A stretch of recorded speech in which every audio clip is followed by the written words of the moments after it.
mình khai triển hẳn thức ra mấy em.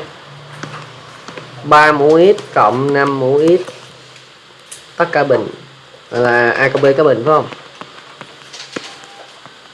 Thì nó là 3 mũ x tất cả bình là 9 mũ x. 2ab là 2 nhân 15, 3 5 15.